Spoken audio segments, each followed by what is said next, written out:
4:15ಕ್ಕೆ ಸಂಜೆ ಪ್ರಜ್ವಲ್ ರೇವಣ್ಣ ಕೇಸ್ನ ಆದೇಶವನ್ನ ಕಾಯ್ದಿರಿಸಿದೆ ಕೋರ್ಟ್. ಈಗಾಗಲೇ ವಾದ ಪ್ರತಿವಾದವನ್ನ ಆಲಿಸಿ ಕಸ್ಟಡಿ ವಿಚಾರಕ್ಕೆ ಸಂಬಂಧಪಟ್ಟಂತೆ ಜಡ್ಜ್ ಆದೇಶವನ್ನ ಕಾಯ್ದಿರಿಸಿದ್ದಾರೆ. ಕೆಲವೇ ಹೊತ್ತಲ್ಲಿ ಪ್ರಜ್ವಲ್ ರೇವಣ್ಣ ಭವಿಷ್ಯ ಹೊರಬೀಳುತ್ತೆ. ಪೊಲೀಸ್ ಕಸ್ಟಡಿಗೆ ನೀಡಿದ್ರೆ ವಕೀಲರ ಭೇಟಿಗೆ ಅವಕಾಶ ಕೊಡಬೇಕು, ಮನೆ ಊಟ ನೀಡೋದಕ್ಕೆ ಅವಕಾಶ ಕೊಡಬೇಕು ಅಂತ ಪ್ರಜ್ವಲ್ ಪರ ವಕೀಲರು ವಾದ ಮಾಡಿದ್ದಾರೆ.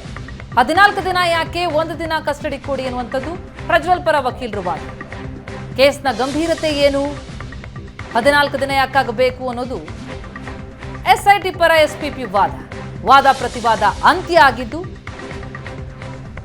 ಆದೇಶವನ್ನ ಕಾಯ್ದಿರಿಸಿದ್ದಾರೆ ಜಡ್ಜ್. 4:15ಕ್ಕೆ ಆದೇಶ ಹೊರಬೀಳುತ್ತೆ.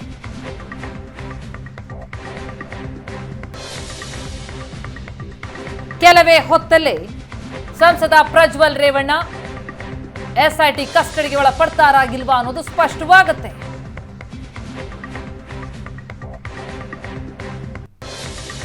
ಈ ಬಗ್ಗೆ ಡೀಟೇಲ್ಸ್ ಪಡೆಯೋಣ. ನಮ್ಮ ಪ್ರತಿನಿಧಿ ಚೇತನ್ ಈಗ ಸಂಪರ್ಕದಲ್ಲಿದ್ದಾರೆ. ಚೇತನ್, 34 ದಿನಗಳ ಬಳಿಕ ಕೊನೆಗೂ ಎಸ್ಐಟಿ ವಶಕ್ಕೆ ಸಿಕ್ಕಂತಹ ಪ್ರಜ್ವಲ್, ಈಗ ಮುಂದಿನ ಪ್ರಕ್ರಿಯೆಗಳು ಹೇಗೆ ಸಾಗುತ್ತೆ, ಎಸ್ಐಟಿ ಕಸ್ಟಡಿಗೆ ಪಡೆಯೋದಕ್ಕೆ ಯಶಸ್ವಿಯಾಗುತ್ತಾ ಅನ್ನೋದು ಕುತೂಹಲ ಮೂಡ್ತಾ ಇರುವಂಥದ್ದು. ಕೋರ್ಟ್ನಲ್ಲಿ ಏನೇನಾಯ್ತು, ಈಗ ಆದೇಶ ಹೊರಬೀಳೋದಷ್ಟೇ ಬಾಕಿ ಇರುವಂಥದ್ದು. ಆ ವಾದ ಪ್ರತಿವಾದದ ಆಲಿಸಿದ್ರೆ ನೋಡ್ತಾ ಹೋದ್ರೆ ಏನ್ ಅನಿಸ್ತಾ ಇದೆ, ಗಮನಿಸ್ತಾ ಹೋದ್ರೆ?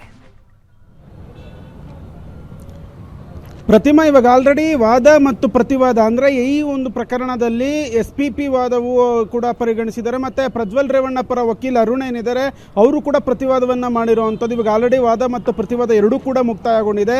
ಒಂದು ಆದೇಶ ಅಷ್ಟೇ ಬಾಕಿ ಇರುವಂಥದ್ದು. 4:15 ಎಕ್ಸಾಕ್ಟಾಗಿ ಜಡ್ಜ್ ಆದೇಶವನ್ನು ಕೊಡ್ತಾರೆ ಅನ್ನೋದ್ರ ಬಗ್ಗೆ ಮಾಹಿತಿ ಕೂಡ ಇದೀಗ ಲಭ್ಯ ಆಗ್ತಿರುವಂಥದ್ದು. ಅಂದರೆ ಈ ಒಂದು ವಾದ ಪ್ರತಿವಾದದಲ್ಲಿ ಪ್ರಮುಖವಾಗಿ ಆರೋಪಿ ಪ್ರಭಾವಿಯಾಗಿದ್ದಾನೆ, MP ಆಗಿದ್ದಾನೆ. ಹೀಗಾಗಿ ಒಂದಷ್ಟು ಸಾಕ್ಷಿಗಳನ್ನು ನಾಶಪಡಿಸುವಂತಹ ಕೆಲಸಗಳಾಗುತ್ತೆ. ಮತ್ತೆ ಇಡೀ ಒಂದು ಕುಟುಂಬವೇ ಈ ಒಂದು ಕ್ರಿಮಿನಲ್ ಈ ಒಂದು ಪ್ರಕರಣದಲ್ಲಿ ಇದೆ.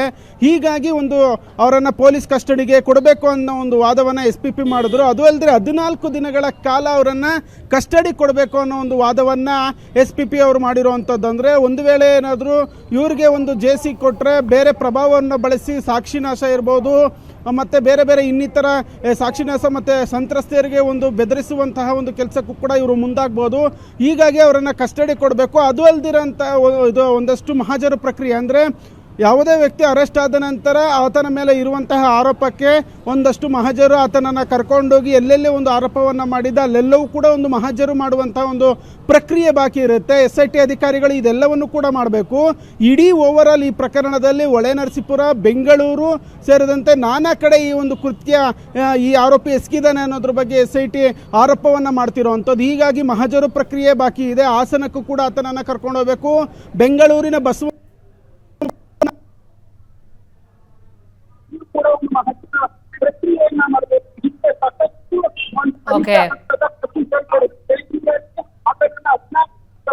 ಎಸ್ ಚೇತನ್, ತಮ್ಮ ಧ್ವನಿ ಸಮರ್ಪಕವಾಗಿ ತಲುಪ್ತಾ ಇಲ್ಲ, ಮತ್ತೆ ಸಂಪರ್ಕಿಸ್ತೀನಿ. ಸಂಜೆ 4:15 ಪ್ರಜ್ವಲ್ ಕಸ್ಟಡಿ ಭವಿಷ್ಯ ನಿರ್ಣಯ ಆಗತ್ತೆ. ಜಡ್ಜ್ ಆದೇಶವನ್ನ ನೀಡ್ತಾರೆ. ಈಗಾಗಲೇ ವಾದ ಪ್ರತಿವಾದ ಮುಕ್ತಾಯ ಆಗಿದ್ದು ಜಡ್ಜ್ ಬಳಿ ಮನವಿ ಮಾಡಿದ್ರು ಪ್ರಜ್ವಲ್ ಪರ ವಕೀಲರು. ಪೊಲೀಸ್ ಕಸ್ಟಡಿ ಕೊಟ್ರೆ ವಕೀಲರು ಭೇಟಿಗೆ ಅವಕಾಶ ಕೊಡಿ, ಮನೆ ಊಟ ನೀಡೋದಕ್ಕೆ ಅವಕಾಶ ಕೊಡಿ ಅಂತ ಜಡ್ಜ್ ಬಳಿ ಮನವಿ ಮಾಡಿದ್ದಾರೆ ಪ್ರಜ್ವಲ್ ಪರ ವಕೀಲರು. SPP ವಾದ ಮಾಡಿದಾಗ 14 ದಿನಗಳ ಕಸ್ಟಡಿಗೆ ಮನವಿ ಮಾಡಿದ್ದಾರೆ. 14 ದಿನ ಯಾಕೆ, 1 ದಿನ ಕೊಡಿ ಸಾಕು ಅನ್ನೋದು ಪ್ರಜ್ವಲ್ ಪರ ವಕೀಲರು ವಾದವಾಗಿತ್ತು. ಎಸ್ ಚೇತನ್ ನಮ್ಮ ರಿಪೋರ್ಟರ್ ಸಂಪರ್ಕದಲ್ಲಿದ್ದಾರೆ. ಚೇತನ್, ವಿವರಿಸ್ತಾ ಇದ್ರಿ ಕೋರ್ಟ್ನಲ್ಲಿ ಏನಾಯ್ತು ಅನ್ನೋದನ್ನ, ಗೋ ಅಹೆಡ್. ಪ್ರತಿಮಾ, ಇವಾಗ ಆಲ್ರೆಡಿ ಈ ಕುರಿತಂತೆ ಏನು ಪ್ರಜ್ವಲ್ ಪರ ವಕೀಲ ಅರುಣ್ ಅವರು ಕೂಡ ವಾದವನ್ನ ಮಾಡಿರುವಂತದ್ದು. ಅಂದ್ರೆ ಇದು ಒಂದು ರೆಡಿಮೇಡ್ ದೂರ ಆಗಿರುತ್ತೆ. ಇದು 3-4 ವರ್ಷಗಳ ಹಿಂದೆ ನಡೆದಂತಹ ಒಂದು ಪ್ರಕರಣ ಆಗಿದೆ. ಏಕಾಏಕಿ ಒಂದು ದೂರನ್ನ ದಾಖಲಿಸ್ತಾರೆ, ಮಹಿಳೆಯರನ್ನ ಕರ್ಕೊಂಡ್ಬಂದು ದೂರನ್ನ ದಾಖಲೆ ಮಾಡುತ್ತಾರೆ.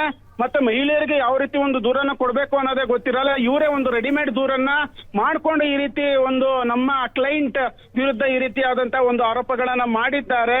ಕಸ್ಟಡಿ ಕೊಡೋದಾದ್ರೆ ಕೇವಲ 1 ದಿನ ಕೊಡಿ, 14 ದಿನಗಳ ಕಾಲ ಅವಶ್ಯಕತೆ ಇಲ್ಲ.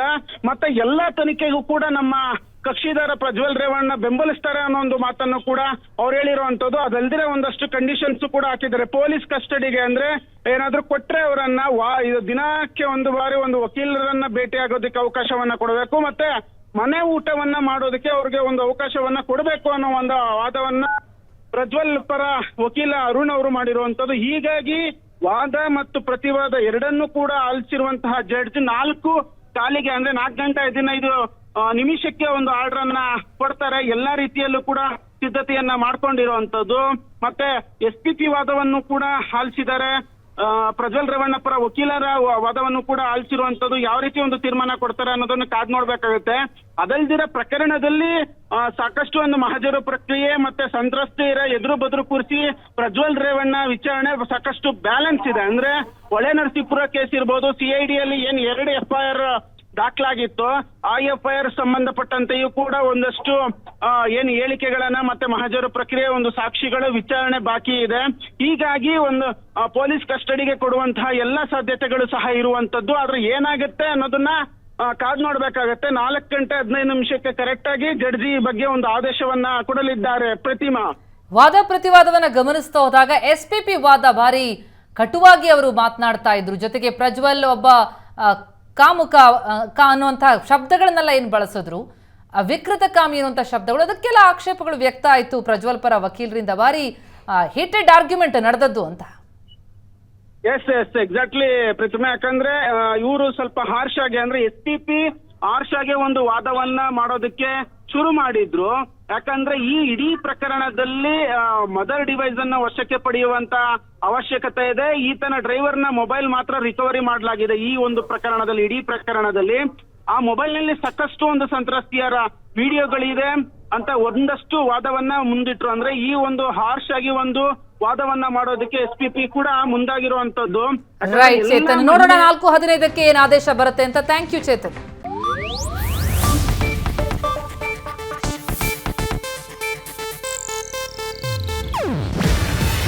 ಇದು ಏಷ್ಯಾನೆಟ್ ನ್ಯೂಸ್ ನೆಟ್ವರ್ಕ್ ಪ್ರಸ್ತುತಿ. ನೀವು ನೋಡ್ತಿದ್ದೀರಾ ಏಷ್ಯಾನೆಟ್ ಸುವರ್ಣ ನ್ಯೂಸ್.